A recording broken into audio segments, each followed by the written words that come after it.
depois me avisa. É o seguinte... O professor Manuel não está conseguindo destravar o microfone.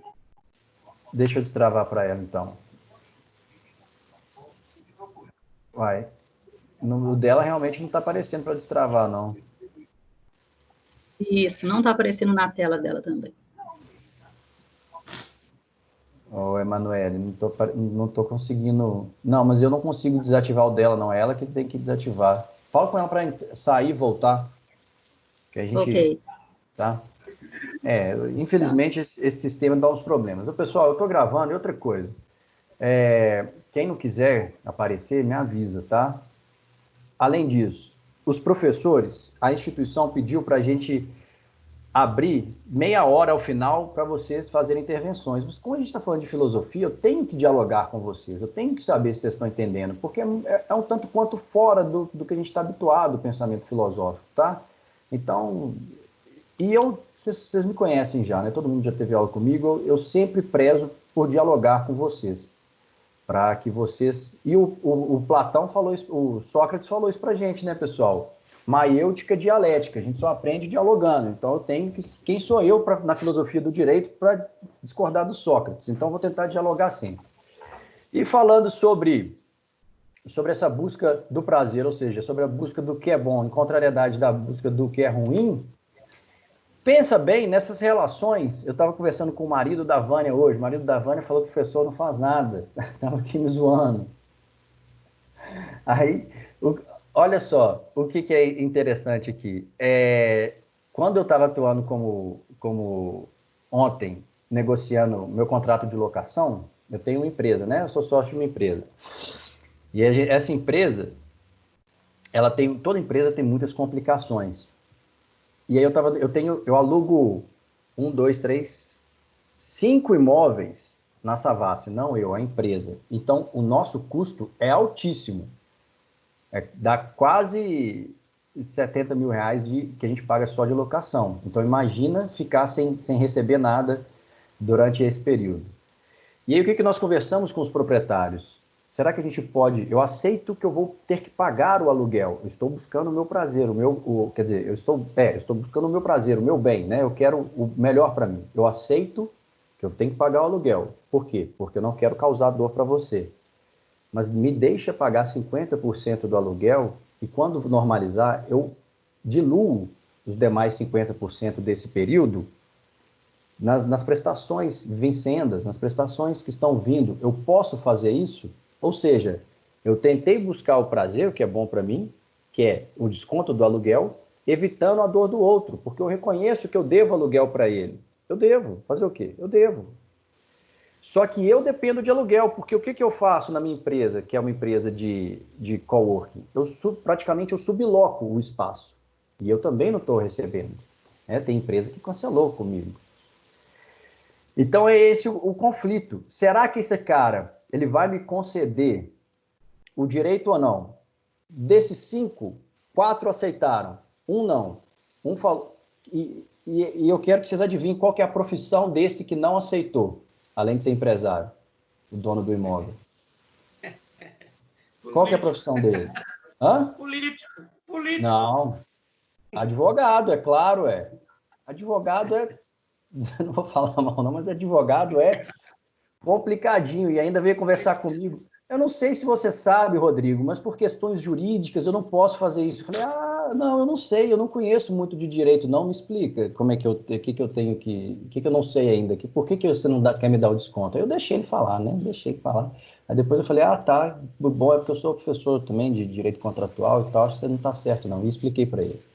Mas enfim, ele está buscando só o prazer dele, sem pensar na minha dor. Então ele está sendo extremamente egoísta, porque ele não me deu desconto e ele ainda me falou que vai reajustar o aluguel, vai fazer o reajuste anual. Olha a atitude do cara, olha a atitude dele. Ele está abusando do direito no momento em que o próprio governo vai dar dinheiro para as pessoas, vai deixar de cobrar tributo. Você acha que esse cara tem condições de ir na justiça e cobrar os outros 50% de mim? Ele pode. Eu falei com ele, pode, vai lá, a partir de 30 de abril. Não, então eu vou protestar o boleto. Falei, protesta, eu vou ganhar danos morais. Pode protestar, faz esse favor para mim.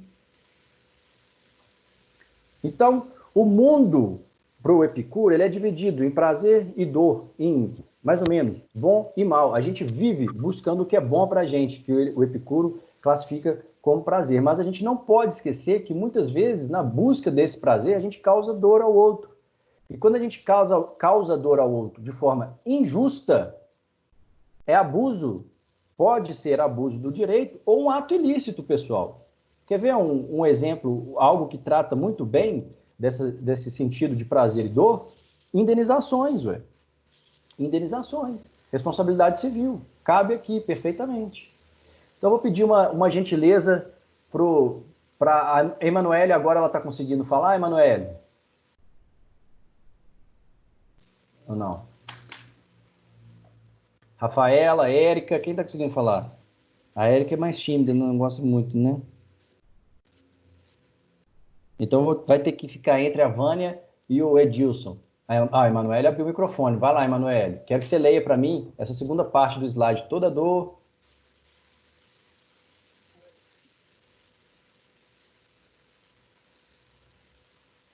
Não está conseguindo falar. Não estou te ouvindo. Então tá, vou pedir a Vânia. Vai lá, Vânia, para mim, por gentileza. Lê essa segunda parte do slide. Professor, o meu está travado no primeiro ainda, no slide 3, helenismo. Não pulou para frente. Então vou pedir a gente que você vai ter que sair e entrar. Pessoal, o Teams ele está dando muito problema.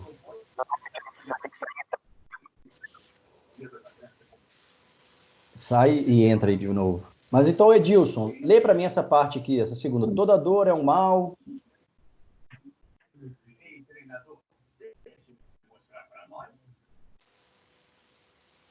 Ninguém? Ninguém. Então eu vou ler. Toda dor é um mal, algo não natural, e que todo prazer é um bem, algo natural.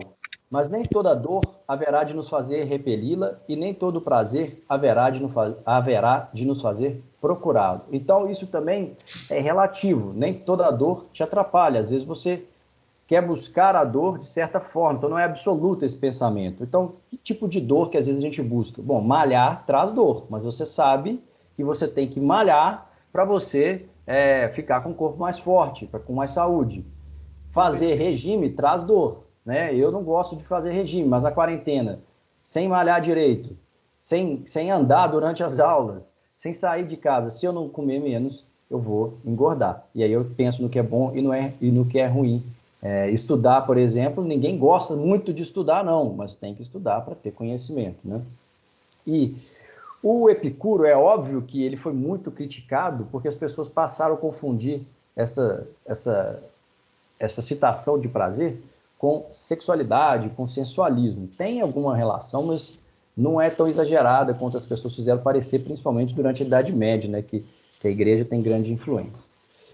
E qual que é o conceito de justiça? Como que a justiça se aplica aqui no epicurismo, nessa contradição entre dor e prazer, entre bom e mal? Para o Epicuro, o homem justo só pode ser tranquilo e sereno, e o epicurismo só pode recomendar a justiça e a serenidade. O homem justo não perturba o outro. Muita atenção a esse trecho, tá? O homem justo não perturba o outro. E por isso afasta problemas de sabores, ódios, vinganças e demais dores que possam advir das atitudes tomadas. Por sua vez, né, o homem injusto vive perturbado e desequilibrado, seja pelo medo de ser a qualquer momento golpeado pela vítima de seus atos, e aí ele continua.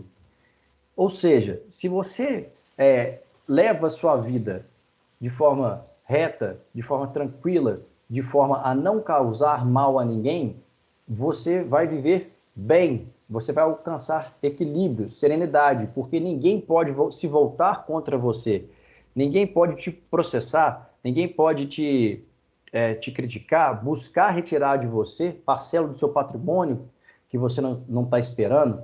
Então, se você elabora um contrato e você segue o que está no contrato, você não vai ter problema. Se você se compromete a cumprir uma obrigação e cumpre, você não vai ter problema. Se você não causam mal ao outro, não atropelam ninguém, por exemplo, você não vai ter problema. Então é isso.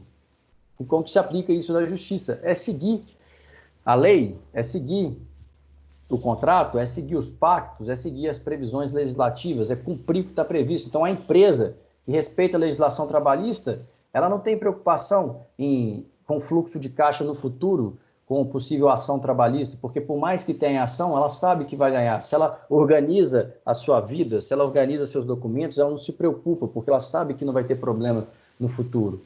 A ideia é essa. Às vezes, essa organização, ela causa dor inicialmente, mas lá na frente, lá adiante, quando você enfrentar, por exemplo, um processo, aquilo que foi doloroso para você, todo aquele procedimento muito chato de organização da sua empresa, vai se transformar em prazer, porque você não vai ser processado. Você pode até ser processado, mas você não vai ser condenado, porque você está muito organizado. Então, por mais que exista essa distinção entre dor e prazer, às vezes a gente tem que agir buscando a dor. Desculpa, não é buscando a dor. Às vezes a gente tem que agir para alcançar um prazer futuro, a gente tem que viver na dor naquele momento. É o que vocês passam agora, acordando cedo para assistir a aula de filosofia do direito. Vocês precisam concluir o curso. E vocês querem concluir o curso, vai te dar muito prazer concluir o curso. Mas para isso, vocês têm que acordar cedo aqui comigo para ter aula de filosofia do direito, que dá sono na maioria, né? Ainda mais na Vânia, que trabalha no setor de saúde e quando não está trabalhando em horários de plantão, ela faz Krav Maga, porque eu já vi no Instagram, né, Vânia?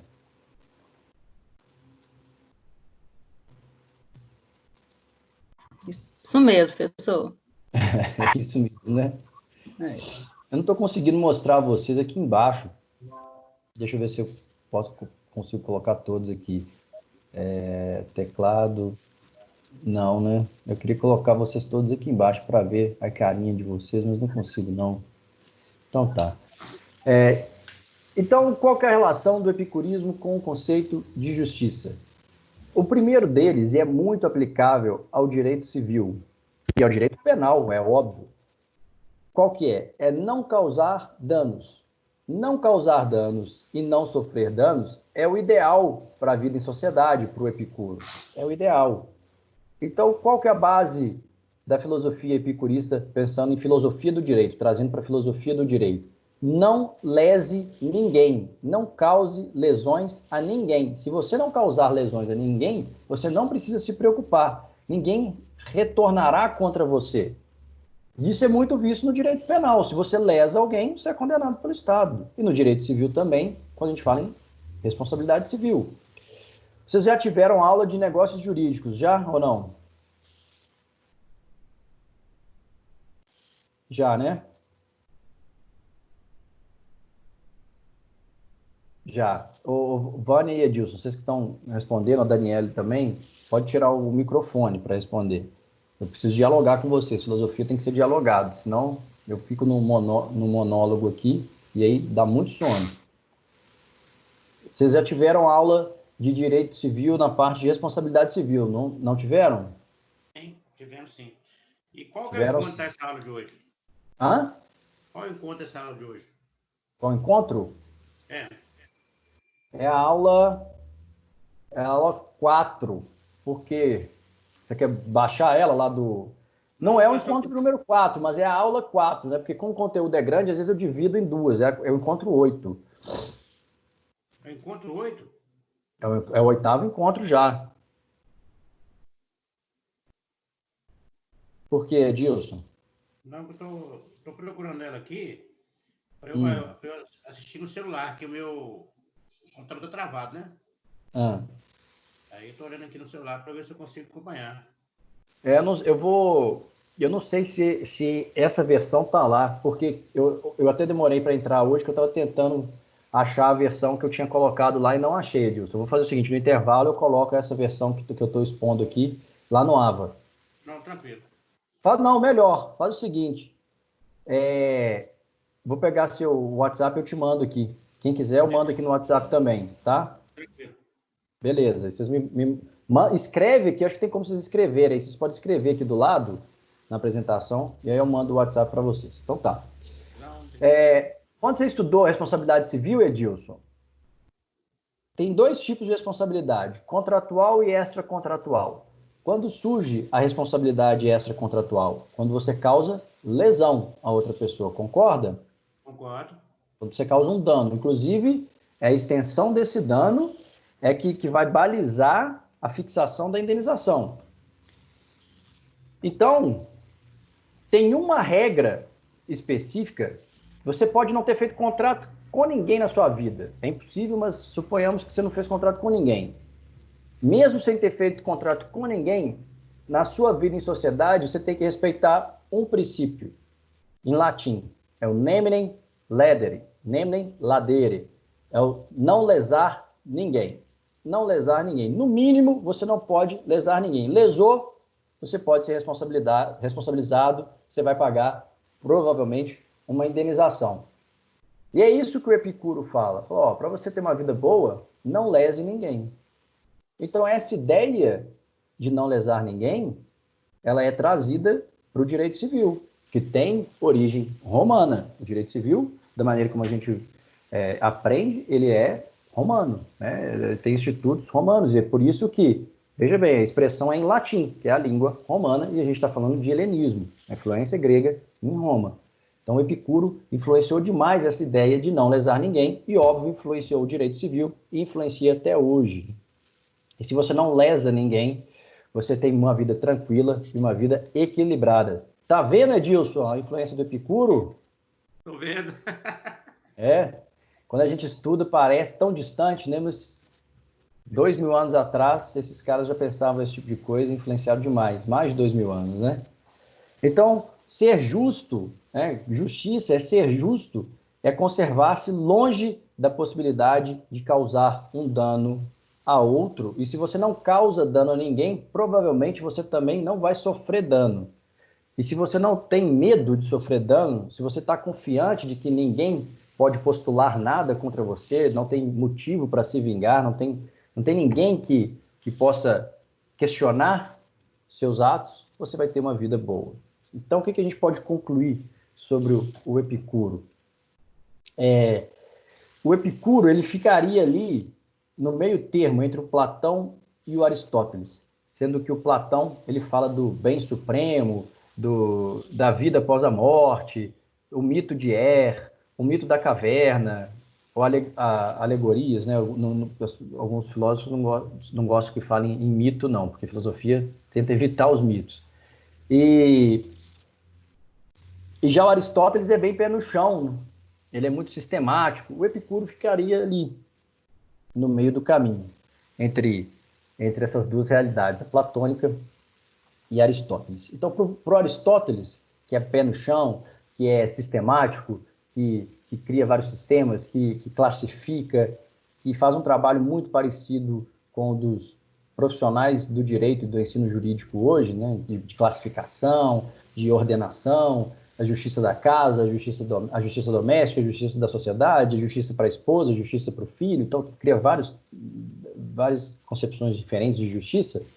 De toda forma, para o Aristóteles, justo era mediar-se entre as partes, não é o cara justo, né? Justiça para o Aristóteles era mediação entre os interesses das partes. Era encontrar um meio do caminho. O juiz tinha esse trabalho de distribuir a justiça entre as partes. E isso influencia muito o nosso mundo, né, em que a gente vive hoje. Para o Platão, a justiça verdadeira era algo supremo, que a gente só vai encontrar no mundo das ideias. E o Platão, por outro lado, influencia muito a religião, influencia muito o catolicismo, principalmente no seu início, que a gente vai ver hoje. E o Epicuro fala de sensações. Para ele, existe ideia de justiça, mas o melhor, o homem em sociedade, cada um busca o melhor para si e se preocupa em não causar, deveria se preocupar em não causar um mal ao outro. Então não existe muito bem uma ideia de justiça geral, existe justiça para cada um. E o que existe de verdade, o que a gente consegue enxergar de verdade é a não agressão. Então, o mais próximo que a gente chegaria da ideia de justiça é agir com retidão, é agir não agredindo, é agir não causando lesão ao outro.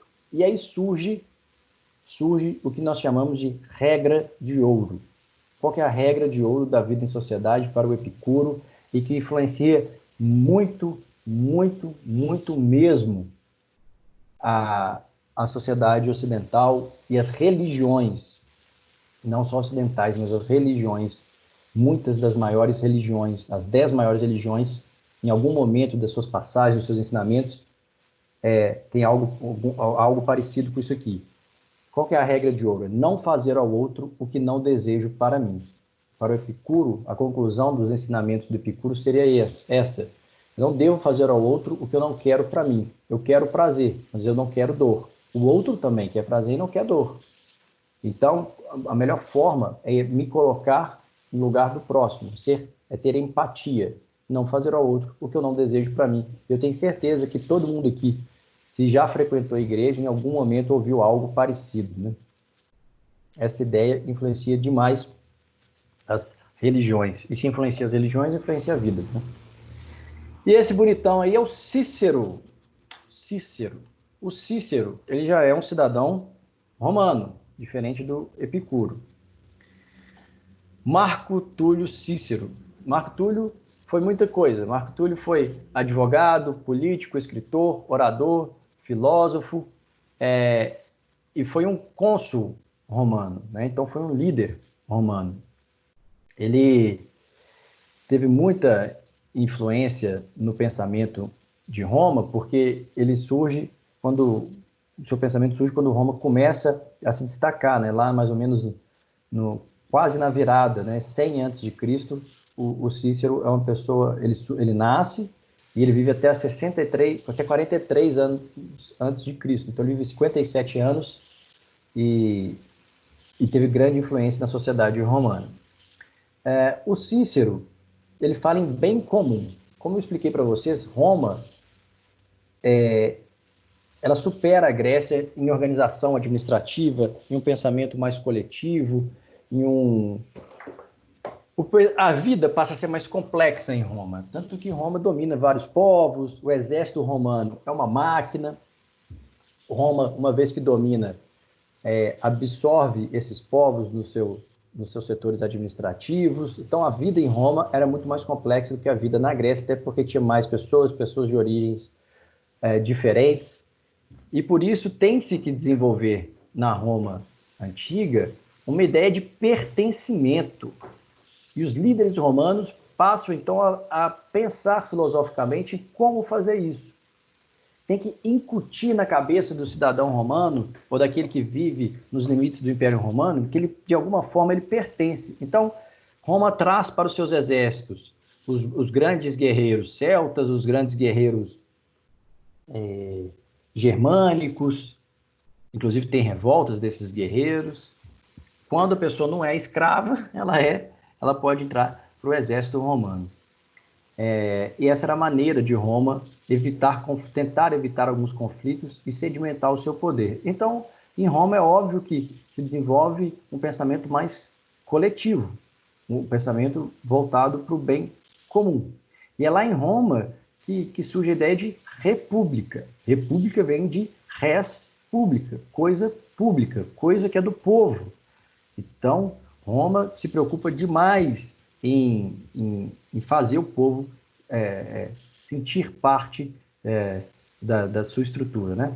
Então, lá em Roma, o Cícero fala em bem comum. O que seria esse bem comum? Seria a busca de um grupo de pessoas pelo mesmo bem, ou pelo bem comum. Isso caracteriza um povo. Então, o povo romano é aquele que busca o mesmo bem comum.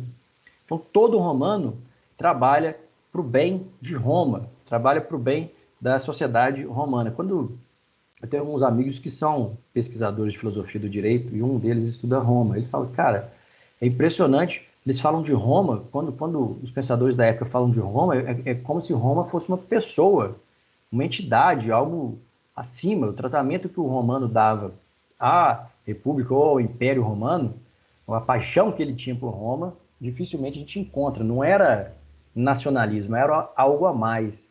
Era sentir que participava de algo que estava mudando a vida humana, né? Então, eles tinham muito senso de pertencimento a Roma, né? E muito orgulho de serem romanos. E para o Cícero, o homem que vive, o homem e a mulher, né? Quando eu falo homem aqui é porque na filosofia ainda se utiliza muito essa expressão homem. Quando fala homem é o ser humano. O ser humano, o indivíduo que vive em sociedade, que vive numa república, ele deve limitar suas paixões, controlar suas paixões e respeitar sempre os interesses da comunidade. E aqui a gente tem a influência do Aristóteles, do Sócrates, essa distinção de como você deve se comportar publicamente e como você deve se comportar individualmente. E também do Epicuro, por que não? Porque se você controla suas paixões, você controla o seu prazer em nome de um prazer coletivo, em nome do bem da comunidade. E quando você faz isso, isso te causa uma dor. Então você aceita uma parcela de dor em razão de um bem comum. O Cícero, ele é muito influenciado por uma escola que é a estoicista. A gente já falou sobre estoicismo. O estoicismo foi desenvolvido pelo Zenon, o Zenão. O estoicismo, ele busca alcançar um estado que a gente chama de ataraxia, o estado de plenitude, o estado de não perturbação. Então, todos nós, quando vivemos em sociedade, a gente tem que buscar plenitude, não buscar conflitos. Isso seria ter uma vida boa. Então, o Cícero, quando ele vive em Roma, lá entre o ano 100 e o ano 43 a.C., 106, não 100, 106, já existia jurisprudência, já existia lei, já existiam costumes bem estabelecidos na Roma antiga, né? Então é uma sociedade bem complexa. E para o Cícero, influenciado pelo estoicismo e também, óbvio, pelo epicurismo, nessa ideia de bom e do mal, todo cidadão que vive em sociedade, ele tem o dever de distinguir, de saber distinguir o bom do mal, aquilo que é bom daquilo que é ruim. Tá mal ali com L, era para ser mal com U, né? Mas, tá? O bom do mal, alcançando assim a harmonia, a vida plena. Então é bom, e não só o que é bom para ele, o que é bom também, o que importa muito é o que é bom para a comunidade. E aí surge no Cícero o que se chama de ética do dever. Ética do dever. Quando você se conduz em sociedade, você deve se conduzir respeitando os deveres que você tem com o outro e com a sociedade em si, com Roma. Então você nasce com deveres perante a República Romana, perante o Império Romano, porque você é um privilegiado de nascer naquele local e você tem deveres. Que tipo de dever que eu tenho, professor? Você tem o dever, por exemplo, de servir ao exército romano, você tem o dever de pagar tributo. Vocês percebem que isso acontece no Brasil hoje em dia ou não? Vânia, você tem filho, homem?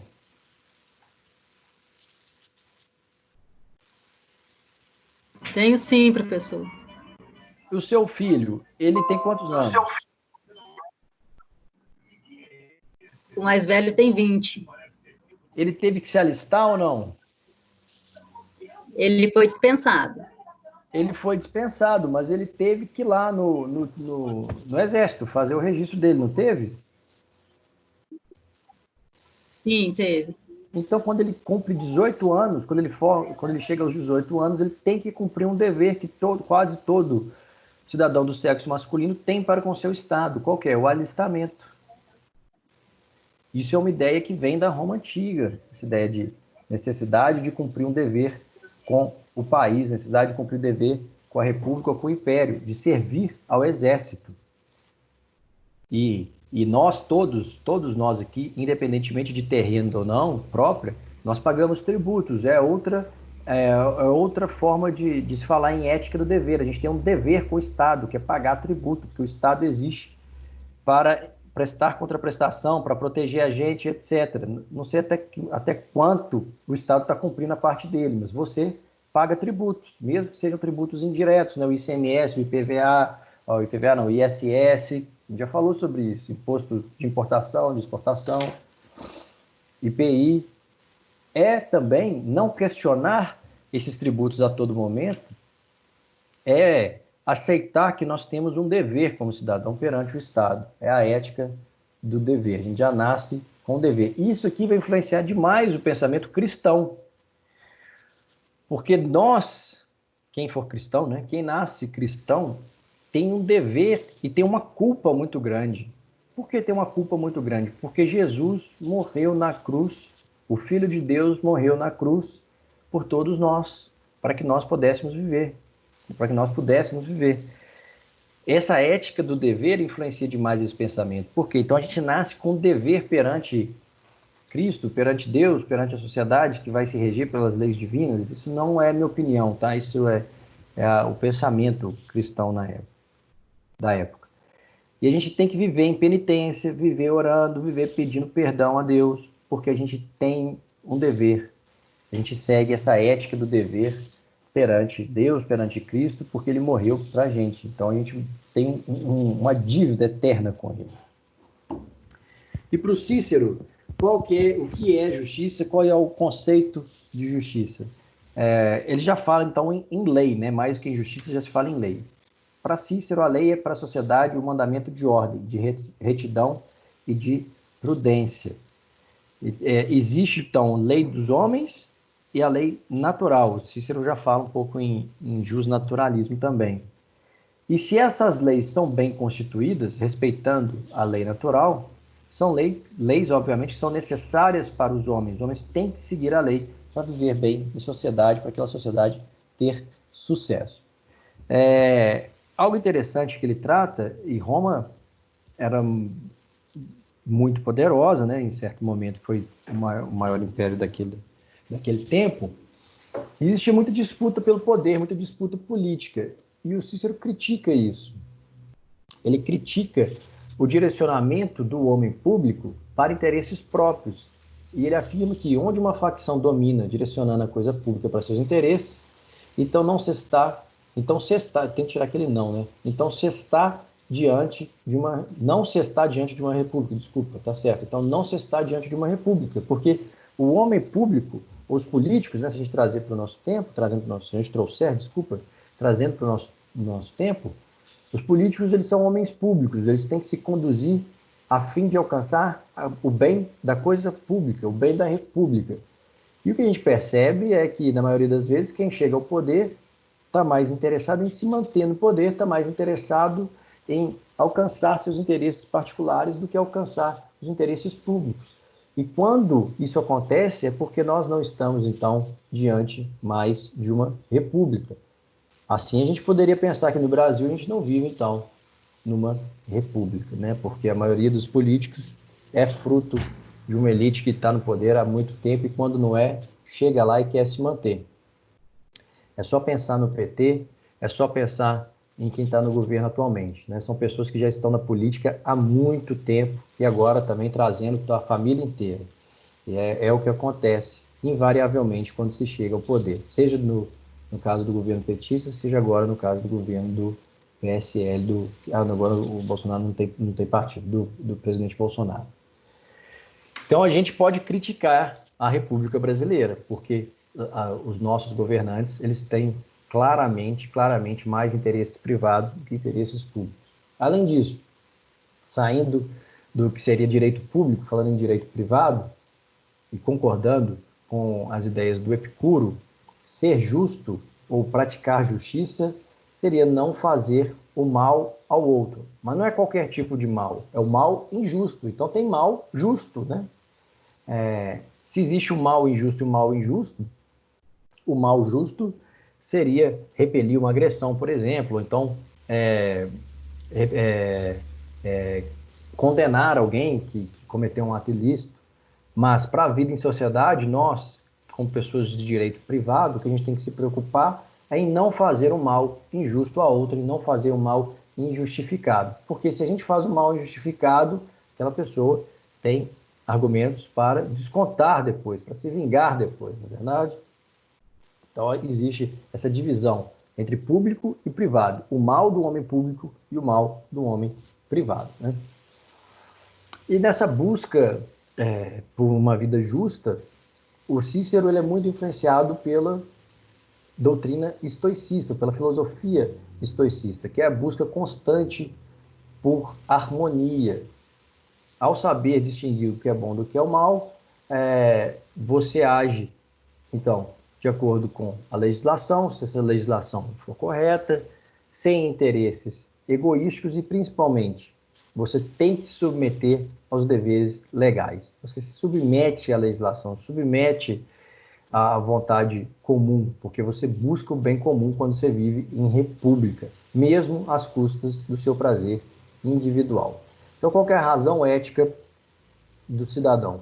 É um sentimento de dever perante a sociedade em que ele está inserido. Existe aqui uma sensação de dever. E nós todos temos isso.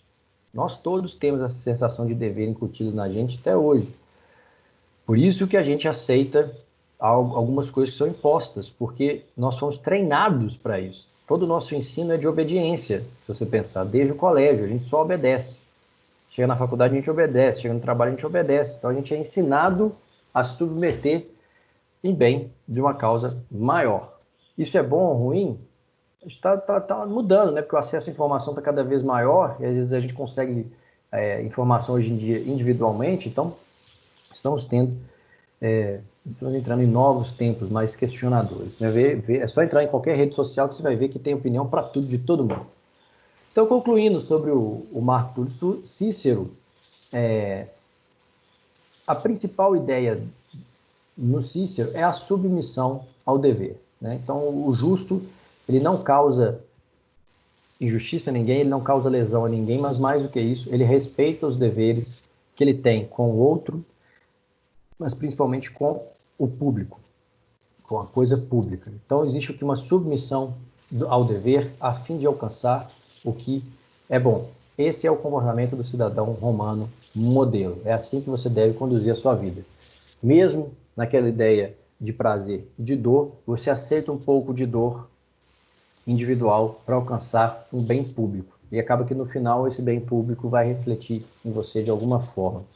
É o que nós temos na nossa sociedade hoje, quando a gente paga, principalmente quando a gente paga tributo, quando a gente paga multa, quando a gente aceita que não pode exceder velocidade, não pode acabar com o meio ambiente, tudo isso, né? É uma sensação de dever que a gente tem. O Edilson, você consegue ler para mim essa reflexão aqui?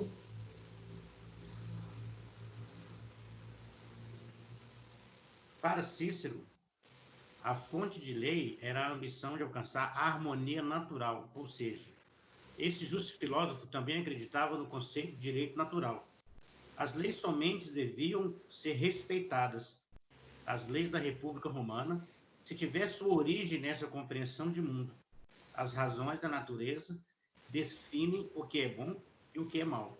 Você entende que essa lei... Aí eu não consigo mais, porque parece uma faixa. Não tem problema, é só isso, o resto é uma pergunta. Então, existe essa relação entre bom e ruim, entre bem e mal. Tá bom e mal aqui, por isso que eu escrevi bom e mal, é porque eu peguei do material do KLS, tá bom com O, né, e mal com L, mas tudo bem, pode ser bem e mal, ou bom e mal com O. Para o Cícero, a lei feita pelos homens, ela deve derivar das leis naturais. Então, existem leis naturais que seriam reconhecidas por todos instintivamente, e a lei escrita, a lei posta, ela tem que respeitar essas regras de direito natural. E quais seriam os principais pensadores dessa corrente estoicista? A gente já falou um pouco sobre o Cícero e sobre o Zenon, mas tem o Sêneca também. O Sêneca também é importante, um importante historiador romano, né? Deixa eu só conferir aqui se eu estou falando certo o nome dele aqui, Sêneca. Não, o Sêneca é romano, mas ele é posterior ao Cícero. Ele já é um espanhol. Ele foi também advogado, escritor, intelectual e por aí em diante. Acho que a gente escuta muito do Sêneca quando vai falar de teatro, né, dramaturgia ou de história, não lembro, mas não necessariamente na filosofia. A gente vai entrar numa corrente que chama ceticismo. São 10 e 10, 10 e 20 a gente faz o intervalo, tá? Eu acho. Senão, se eu perceber que a gente vai acabar estendendo um pouco, eu aviso. Aqui eu tenho uma tirinha para mostrar para vocês inicialmente, quais são as ideias do ceticismo. Isaac e Charles. Quem são Isaac e Charles? Aqui é Isaac Newton e o Charles Darwin, né? Os dois conversando. O Isaac pergunta, sabe o que me intriga nos céticos? E o Darwin responde, o quê? Eles não são céticos em relação ao ceticismo. Então, cético é aquele que é questionador, é aquele que duvida um pouco de tudo, de certa forma. Qual é a maior característica do pensamento ceticista? É dúvida constante. O cético, ele sempre questiona, ele sempre está em dúvida. Tinha um santo da igreja que era assim, qualquer... Vocês que conhecem melhor...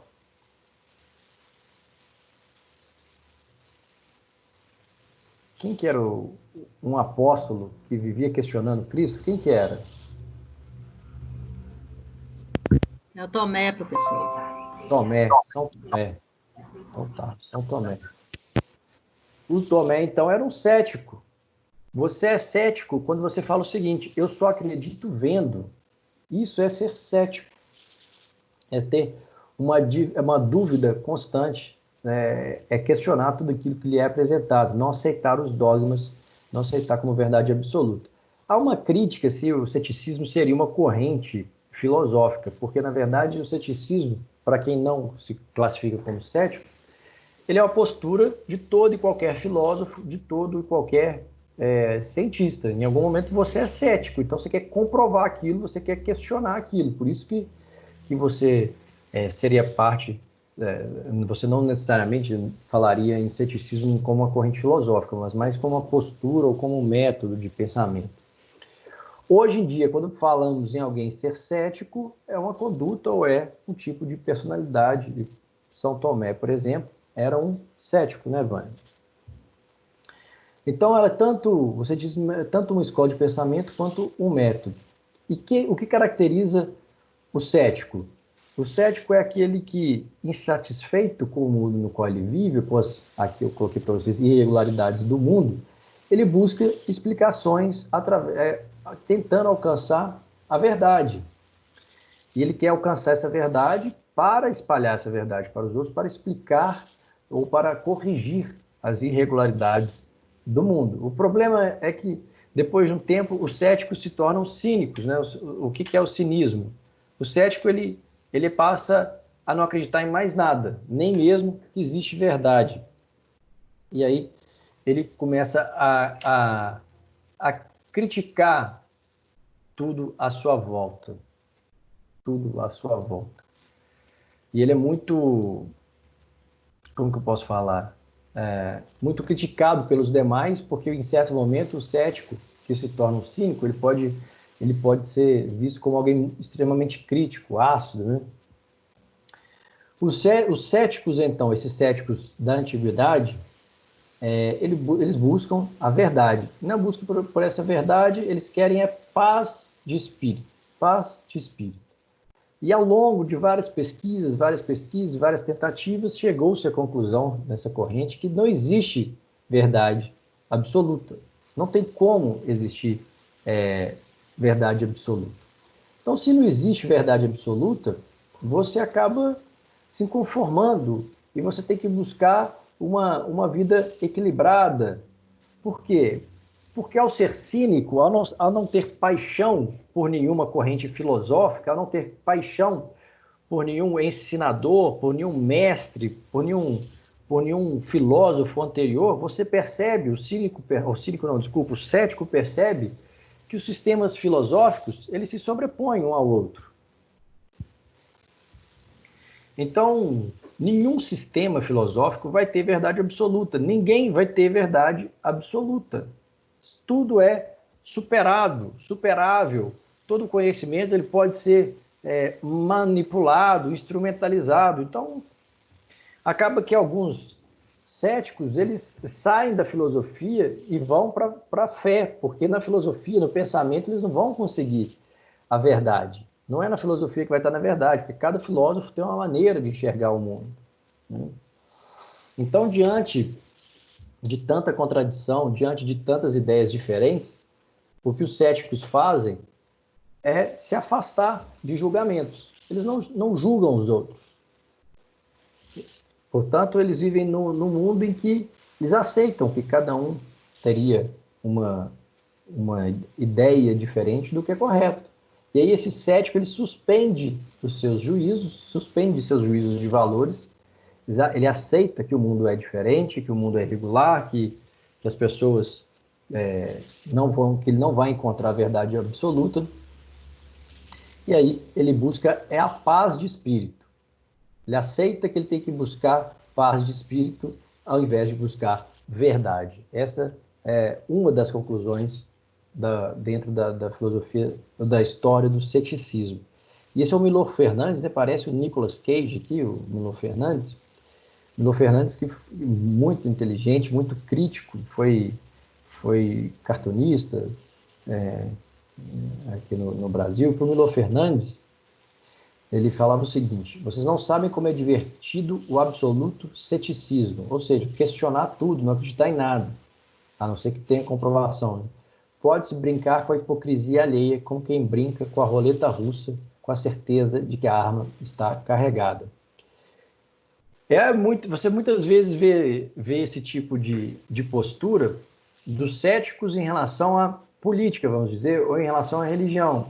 O cara não acredita na fé que o outro tem e começa a questionar os dogmas, até o momento em que um dos dois se irrita e briga. Mesma coisa com a política. Se você não tem um lado, se você não tem uma ideologia, você é um crítico, provavelmente você é um cético, você não acredita que tais pessoas estão com tantos interesses positivos. Aí você começa os questionamentos, até acabar as razões, se a pessoa estiver errada, né, as razões daquele que está vinculado a uma política apenas por ideologia, porque não necessariamente uma ideologia é correta em relação a outra, e isso invariavelmente acaba em confusão, acaba em briga. Né? Vamos fazer algumas questões, pessoal, para a gente passar para a segunda parte da aula. E aí eu peço que vocês abram o microfone para responder para mim. Questão número 1. No período identificado como helênico, pós-Grécia até a queda do Império Romano, algumas correntes teóricas destacaram-se. Dentre estas, podemos identificar. Passa aqui. Sofismo, platonismo e ceticismo. Não, né? Hedonismo, ceticismo e cristianismo.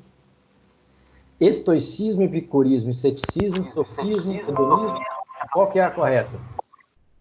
Eu acho que é a C. C? Eu vou na C. Sofistas são antigos, né? Então, sofistas não pode ser. Hedonista também não. A gente nem viu hedonismo. Então, são estoicismo, epicurismo e ceticismo. Correto. E aí vamos fazer um intervalo, 10h19, que nós vamos entrar agora no pensamento na Idade Média, muito influenciado pela Igreja Católica. Vamos fazer um intervalo menor, já que a gente teve alguns problemas, né? Eu tive que descer para pegar minha compra. Vamos fazer um intervalo de 20 minutos? Pode ser, professor. 10h40 a gente volta. Ô, Edilson, me passa aí o seu WhatsApp aí. Um minutinho. 9212 1657. 992 12 1657. 1657. Beleza, Edilson, vou te mandar aí, tá bom?